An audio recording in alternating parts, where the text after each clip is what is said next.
Swayam Prabha. Digital India. Educated India.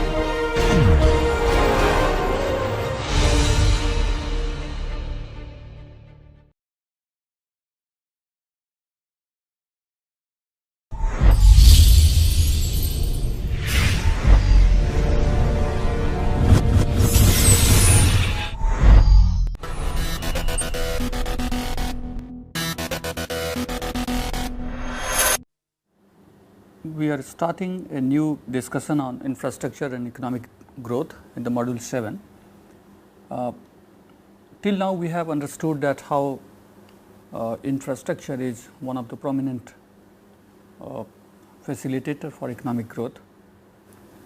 We are going to have some more discussion on how infrastructure is really boosting the economic growth. So, as a brief outline of this presentation, you can just see here, we will discuss the economic growth, what are the different measures of economic growth, how to measure the economic growth, production function and economic growth, and then how infrastructure is influencing the entire process of economic growth. So, let me begin with this production possibility curve, and through this production possibility curve we can also link the economic growth and how infrastructure is really influencing the shift of this production possibility curve. So, economic growth is basically defined as the process by which the productive capacity of the economy is increased over the time, and how it basically brings the new level or maybe the rising level of national output and national income. So, production possibility curve or production possibility frontier PPF or PPC, this shows that how economic growth process is basically indicated in the shift in the rightward side. Here we can find out that if the production possibility frontier, let me also explain briefly what is production possibility frontier. Every country is having limited resources, and a country has to design the production in a way so that they can get the maximum advantage of exploiting those resources. So, once a country is involved in production of a particular item, country's specialization and country's factors of production will be involved in that, and ultimately they have to leave the other part of the production, because if you have the limited resources, you cannot have unlimited production from the limited resources. So, there is a opportunity cost involved in the production. A country is producing computer because a country is specialized in the production of computer, because a country has a better resource allocation and better resource outcome from the production of computer compared to the food grain. So, like that, if the production possibility frontier has to shift, if the country has to really look for more production, a country cannot stick to the similar production possibility curve or on the same production possibility frontier. If a country moves on a particular production possibility frontier, let me also explain this on the board. If the country is really on the same production possibility frontier, moving from here to here to here, this is only called as the movement in the production possibility frontier. While if a country is really shifting from the previous production possibility frontier to the new production possibility frontier, this is not the movement A, B, C and D. If the country is producing C1 computer and F1 food grain, and then country is moving from C1 to C2 and F1 to F2, we are finding here the computer production is declining and the production of food grain is increasing. but this particular change is basically the movement on the same production possibility curve. But when country has to grow faster, a country cannot really continue on the same production possibility curve. They have to move further on the different production possibility curve, and more resources, if they are really, country will further move further shift from the previous level of production possibility curve to the level of production possibility curve. So, from PPC 1 to PPC 2 to PPC 3. This is moving from PPC 1 to PPC 2, and from this level to PPC 3 is called the shift in the production possibility frontier. So, what I am going to basically explain here is this is not possible as long as the new infrastructure is not added in the economy. So, several examples from many developing countries shows that more they have invested in infrastructure, more they had real outcome coming from the production. So, production possibility frontier really makes a change in the economic growth, and that economic growth may be also calculated with a equation. So, here you can find out that the gross domestic product, change in the gross domestic product over a time minus the previous level of gross domestic product, if it is divided by the previous level of gross domestic product multiplied by 100, we are getting the growth rate. So, in this example, if the GDP of India is in 2012 was $1.859 trillion, and in 2013 if it was $1.877 trillion, then the growth rate is 9.68%, because the new level of GDP minus the previous level of GDP divided by the previous level of GDP multiplied by 100 is the growth rate which we have calculated here. So, there are various ways of measuring the economic growth. GDP or GNP, gross domestic product, and gross national product is one of the way to calculate the economic growth. GDP includes the production of all the sectors in a specific year, as we are aware that economy is divided in 3 different sectors: primary, secondary and tertiary, agriculture, allied, industrial and service sector, and the contribution of all these sectors together is the GDP of a particular economy. GNP do includes the contribution of our factors of production, not only within the country, but also the factors of production outside the country, and by economists to find out that how we are moving ahead from the past. GNP per capita or per capita income is again one of the other measurement of other way of measuring the economic growth. Here we do calculate the gross national product of a country divided by the population. These days many countries, especially the Nordic nations, has started calculating, Netherlands, Denmark and Sweden and other economies, they have also started calculating the green GNP, green national gross national product, because they are also calculating the environmental damage and cost during the production.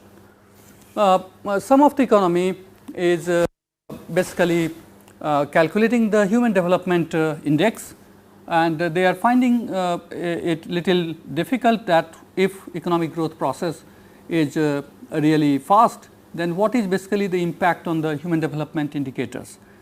And some of the economy, one of the most interesting economy in the world today is the Bhutan, which calculates the gross national happiness. It is not the gross national product, but they are basically having a different way of calculating their happiness, and that is the way they calculate their economic growth. So, with this background, when we say that economic growth is basically influencing the production, the functional form for economic for growth accounting is the Cobb-Douglas production function, widely used in the applied research, which is Y is equal to A k alpha and L beta, where Y is the production of real GDP, A is the productivity, K is the capital stock, L is the labor stock, alpha is the output velocity of capital, where the beta is the output velocity of labor. So, if alpha plus beta is equal to 1, it means that there is a constant returns to a scale. If alpha plus beta is higher than 1, then it means that it is increasing returns to a scale. If alpha plus beta is lower than 1, it means that there is a decreasing returns to a scale. So, this is also one of the way to find out whether the whatever inputs are used in the production, whether it has the constant return, increasing returns or decreasing returns.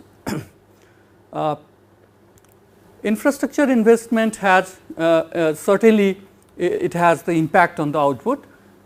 Here in this diagram you can find out that the multiplier K is equal to the change in output divided by the change in investment, and here we are finding that there are two curves. One is the SS curve, is the saving curve, and another one is basically the curve II curve, and we find out that any change in a small change in the investment curve, which is horizontal to the OX axis, we find out that a small change delta I reflected in the change in the Y, and the output has shift from Y1 to Y2.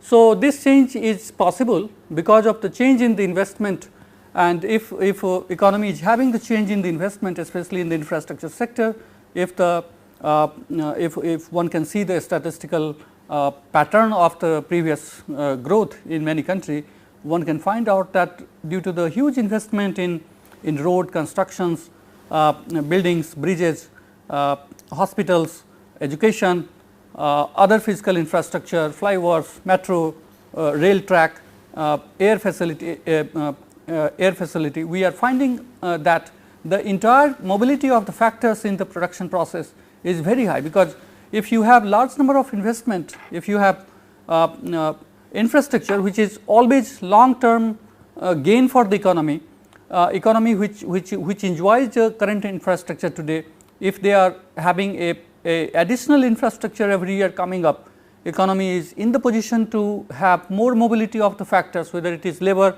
or whether it is raw material, or not only in terms of mobility of the factors, but also in terms of the mobility of the final product from one place to other place, and that really makes a change in the output. The output is nothing except the change in the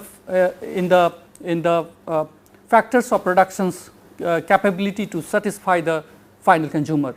So, if the raw materials are only raw materials, if the food grain is only food grain, if the raw steel is only raw steel, then you are not going to get a proper return on in the production process. But the moment you are making raw steel into a new item, the moment you are making food grain into a new item, a processed food product, you are achieving a different gain in the economic scale, and that is possible only through the investment in the machines, investments in the infrastructure, investment in the roads, investment in the transportation facility, and that is the I can simply say that is the magical effect in the production process, because that magic is start happening when the economy is constantly investing in such items, and that investment is not going to give you the return only for a year, but that investment is going to give you return for years and years, and that is the benefit of the multiplier effect of the investment, and which is reflected in this particular diagram. So, infrastructure investment influence a country's absolute and comparative advantage by mitigating the constraint of factors endowments and promoting intra and interregional integration. So, infrastructure is not only affecting the aggregate output, but it is also affecting the aggregate output in the sense that it gets the benefit, it provides the benefits to the consumer as well as it provides benefits to the supplier. So, any shortage in the economy or any surplus in the economy, most of the economy today finds the problem like shortage or surplus. Both are equally a disequilibrium condition in the economic development, and that is the issue of the discussion for everybody, that some of the economy is having certain surplus resources, some of the economy is having certain scarcity of the resources. Similarly, some of the economy is having surplus food, some of the economy is having surplus scarcity of the food, some of the economy is having surplus technical item, but some of the economy is really starving for the new technology. So, in this situation, when you have a scarcity and surplus, infrastructure do try to bridge this gap between the haves and haves not, and because it basically motivates the economy to have more mobility of the factors from one part to other part of the country, from one world to other world, and if that is possible, then at the sectoral contribution to the GDP formation and as an additional input in the production process of other sectors are really increasing. By raising total factor productivity, by reducing transaction and other cost, thus allowing a more efficient use of conventional productive inputs, infrastructure can be considered as a complementary factor for economic growth, because the moment a firm is getting the ready infrastructure, a firm is not worried for their production. But the moment a firm is not having that ready infrastructure, even if firm is investing very high at a very high level, but the firm is really worried for what type of complementary infrastructure we will receive and how we will move the production from one part to other part. So, that is one of the challenge for many underdeveloped states in India today. Industry is ready to invest, but at the same time industry is finding it very difficult that even if we will invest, what will be the mobility of the factors of production, what will be the mobility of the final product, how we will reach to the consumer, and with these questions they really got a different message that it is better to stop only in the developed stage and better not to go to the underdeveloped states. So, how infrastructure and economic growth, how infrastructure influence the economic growth. Economic theory identifies 4 channels through which infrastructure can have a positive impact on the economic growth. One by one can see here the power and transport is really making a U-turn in the production process, and it really contributes in a very positive direction for the growth of economy. At the same time, entire capital formation is not possible through the infrastructure support, because capital development and capital accumulation is only possible when the factors are mobile. When the factors of productions are static, they cannot really contribute in the capital formation. At the same time, if you have to really stimulate the aggregate demand process, as we have seen in Keynesian argument, that aggregate demand is the demand which makes a change in the economy. So, it really have a very positive impact on the resource mobilization. So, in such a sense, if you really need a aggregate demand level to be stimulated, you cannot really work on the previous infrastructure, but you have to add, you have to supplement, you have to complement the new infrastructure for the economy. At the same time, there are spillover effects, and that induce investment in other sectors. Investment in infrastructure related to agriculture is really having more productivity in agriculture, that really going to have a support for the agro-based industry. The production in agro-based industry is again going to create an avenue for other bigger industries, and at the same time there is more interlinkages of the economy, and that is only possible through the more support from the infrastructure. One can see here that if a country is having underdeveloped level of infrastructure, that underdeveloped level of infrastructure is again creating a different circle, and that circle is not going to really give you a better result in terms of economic growth. Here in this diagram one can see that if you have the underdeveloped infrastructure stage, then the economy is not in the position to provide you a better service facility. So, you are providing, economy is providing the inadequate services, and if you are having the inadequate services provided in the economy, you are also not going to have a full fledged maintenance of those infrastructure. So, in such a situation, if you have very weak infrastructure, if transport services are very poor, nobody wishes to pay for that. Everybody wishes to pay for the better infrastructure facility, nobody wishes to pay for the worse infrastructure facility. So, you have low capacity and willingness to pay when you have low level of maintenance of infrastructure due to the very poor level of infrastructure services or inadequate services.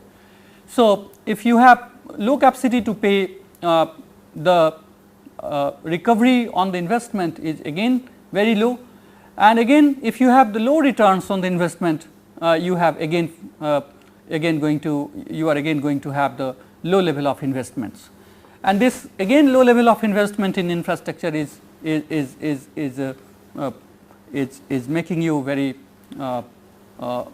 uncertain about a proper development of infrastructure. So, this is the vicious circle of the poor infrastructure, where you are not really having a better facility, you are not really having a better infrastructure services, and that makes you always put in the same circle of vicious circle of this infrastructure backwardness, and that infrastructure backwardness leads you to become underdeveloped for many years. Here one can also see that if infrastructure services are improved, it has the impact on other aspects also. Better infrastructure services improves the urban living conditions and better urbanization. At the same time, if infrastructure services are well enough, then you are really having the increasing competitiveness in the market. It means that you have high productivity job in the market, because if you have the competition in the market, people will try to invest in your market. If you do not have high competitiveness in your market, if you have natural monopoly in the market, or if you have monopoly because of some other reason, because of the government policy or because of the illegal activities or market failure, then in that case you do not have high productivity jobs, but you have the jobs for only selected sectors, and you are not really nurturing the competitiveness in the market. So, ultimately you are inviting a very different level of market failure. So, but if you have a better infrastructure services available in the city, better educational situation, better health service, better water conditions, better sanitations, you are much advantageous position compared to other countries, because you are having a much green economic growth model compared to the countries where you are having more growth, which is based on the negative externalities. So, here we can find out that infrastructure development and economic growth is interlinked, because so many hidden benefits is interlinked, and that comes only when you have better infrastructure developed and better infrastructure served to the society. So, to sum up, infrastructure stimulates economic growth through both the demand side as well as the supply side, because as a producer I am ready to get the raw material on low cost, I am ready to have production on time because of the availability of electricity and because of the availability of other inputs of the production. But at a consumer also, not only as a supplier I am getting the benefits of infrastructure, but as a consumer also I am going to get the fresh material, I am going to get a very well packed material on time due to the infrastructure support. So, as a consumer, as a supplier, as a producer, as a last consumer, infrastructure helps in getting the product. As a factor of production, a labor is more mobile. As a factor of production, capital is more mobile if you have ready infrastructure and well developed infrastructure. At the same time, infrastructure raises the quality of life. A better flyover system, a better metro helps the population to avoid the traffic jam, to avoid the running in the pollution, and it generates basic facilities and improves the physical environment of the country. Infrastructure contributes to economic growth through reduction in the cost of production, as we have constantly discussing in last few module, that how the cost of production is declining, because if you have availability of the raw materials from different sources due to the infrastructure support, and that too on the low cost. If you have the electricity provided by the state or provided by the economy on a very low cost, you do not have to depend on your own source of electricity generation and buying the electricity from other sources. You certainly have the possibility to continue with the low cost of production. So, that basically leads you to economic growth. A producer cannot grow faster if the producer's cost of production is increasing day by day. A producer can only grow faster, an economy can only have the fast economic growth when the economy is having a moderate or low cost of production. If it is increasing, if the cost of production is increasing, if the returns to a scale is negative, one is investing $1, but the return is only less than $1. So, in that case a producer cannot really continue with the production. So, infrastructure affects the international competition and trade, because more you are in the competitive world, more you are in the low cost production mechanism. China today proved that due to the low cost of production, they are in the position to compete at the international level, and at the level of international trade they have also proved that with the development of infrastructure they can really have a change in the international trade sector. So, it really attracts the foreign investment, better infrastructure, because investors are looking for those destinations where the return is very high, and return cannot be very high when the infrastructure is in the poor stage. So, if the infrastructure is really in a very good stage, foreign investors are also looking to join. Infrastructure affects the domestic market conditions, the expansion of the domestic market. In the Rogestin-Roden model and Ragnar-Nagse model, we have seen that the size of the market is very important for the growth. If the size of the market is small, if it is traditional, if it is dependent only on the agriculture sector, then infrastructure is going to break that deadlock, and infrastructure is really changing the size of the market, interconnecting the market and transforming the market in a different way. So, effect on technological innovations comes when you have new infrastructure added in the market. If you do not have new infrastructure added in the market, the occupational structure is not changing, people's expectations are not changing, people's mobility is not there, factors of productions are not really mobile, and ultimately new technologies are not demanded and not innovated. So, infrastructure is by and large contributing to the individual's welfare, because more you are growing with a better infrastructure facility, more you are really concerned about the individual's welfare also. Labor productivity is again interconnected, because a person can reach on time, a person can be very safe on the way to join their factory if they have really better infrastructure facility. If the infrastructure transportation facility is poor, road conditions are poor, a labor cannot be so mobile, a labor cannot be so productive, because a labor will be very tired or may not be very active on the workplace due to the bad infrastructure such as road transport and other things. At the same time, infrastructure and environment today is one of the major area of discussion, and whatever infrastructure is developed today, companies do take care for the developing infrastructure with less interference in the environmental conditions.